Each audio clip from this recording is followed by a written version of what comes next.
it easy. You see, our life, literally from the day we are born, is precious. And we all have different pressure since we are kids, since we're in our mother's womb. Starts when they are being told by their fellow friends or relatives, oh, you should do this so that when you deliver your child, this and this will happen. And every child grows differently. Personally, from what I came to learn on my end is, when kids are at the delivery room and they're put upside down and then there's a little spanking, I don't know, it's to move air or for the kid to check their life, all that stuff. Most kids cry.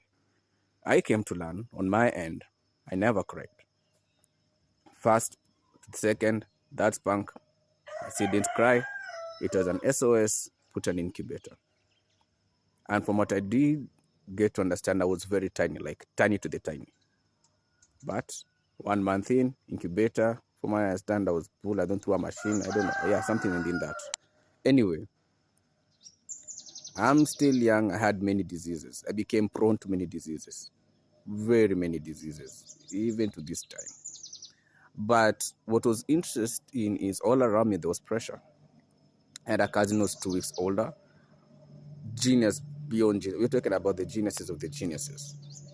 And as we go down this story lane, you'll see I'll be intermixing different situations also with my own situation. Maybe it could relate to someone and you realize, well, yeah, there's so much pressure now, but hey, no, I'm taking it easy. Because at the end of the day, taking it easy is the best way to go around it.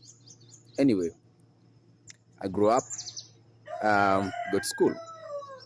When you go into school and a child is growing up, a child is crawling. They start with their crawling and then they learn to stand up. Then you have the potty training. And you know what? Some kids don't really go through that all. One, pressure. Either they have older siblings who, kids being kids, too much pressure for a little baby, or the parent has too much expectation. I remember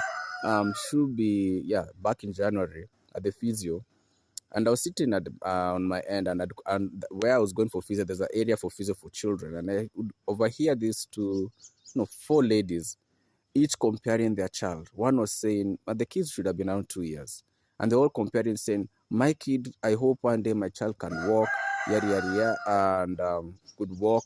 Another one was saying, they're all given different experiences, and one of them was telling them, guys, take it easy. Yes, that child's growth may not be the other child's growth, but take it easy. When your child is alive, and they won't grow the same way, just take it easy. I remember my nephew and my niece, when they were born, they had an issue with the leg, both of them. But trust to me, right now, one is three years, the other one is around 6 years. You can't catch up with those kids. When they run, you can't catch them up. They are lightning speed. But there are those little kids who, like those parents would say, would these kids walk again? You see, pressure. I remember in primary when we were being told that those are geniuses. Those kids, those kids in your class who are just smart. Like, even if they don't read much, they're just good at it. So one realized was such a genius, and he decided, he's going to play a game. So he told the rest of us, if you guys want to be as smart as I am, simple. Take charcoal, smash it, stir it up, and drink it. So in the next, I don't remember primary, it was cut exams. These exams before the main exams. When you guys do it, you'll pass. You know what? People actually did take it. I didn't. I wanted to, but like, let me first see if it works. From other people's experiences, they did try. So they failed the exam. When they failed the exam, they go to this guy and tell him, hey, we failed. We stirred up the charcoal. We did everything you told us. We failed. He told them, well, I guess you guys didn't do it the right way. I told you should do like this, like this. And so I was like, nah, I'm going to look for time when he's alone and ask him if that whole thing was real or he was playing a prank. So I went on the side and asked him, is this thing real, or are you like playing dumb on these guys? They're like, no, I'm just playing dumb on them. I know I'm smart and I know they're not. So too bad for them. I was like, thank God. Because I do remember I did try, I didn't do the drinking part. Yes, but I did do the charcoal. I did do the pound, the one smashing it with the pot and mortar. And the stirring, but I didn't drink. I just put it on the side. The drinking was first I wanted to confirm. then I'll drink it later. I'm like, whew. So I didn't drink the charcoal.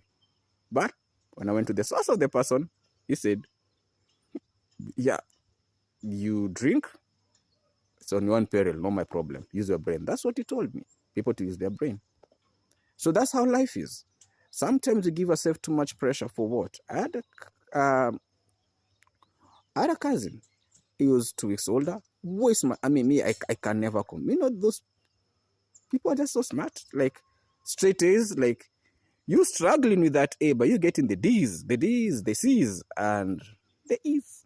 That's what you find yourself. Yeah, that's me. That has been me pretty much. Then, not now. But so anyway, he was got it all, the smart kid in the block, everything. But life has a way to humble people. And eventually me, he was like a small one, who was the useless, who was the kid from the ghetto, made it slowly, baby steps, baby steps, baby steps. And eventually I got an opportunity to help him get a better job, like very high position. And I was in a better place. And you see, that's how life is. Take it easy. You're always trying to prove. Don't need to. Take it easy. I was in a corporate where I was traveling to 2 countries, that's Uganda and Rwanda, since they are neighboring countries. And there are 2 ways to get there. There's by bus and there's by plane. So by bus, we are talking Kenya to Uganda, depending on the bus. So let's work between 12 to 15 hours drive. Trust me, it's crazy. And then Uganda, then Kenya. It was to do a straight one. I did a straight one before. That's Kenya to Rwanda. That would be 24 hours. Trust me, by the time you reach the other side, you're like, you can't even feel your back. At that time, I had an issue. I mean, the issue that I have for my stomach, the hernia thing that has quite complex than I thought. Anyway, so the things I should eat, and if I pull through. Life won't stop with this pressure. Take it easy. You can't figure it all out. Take it easy.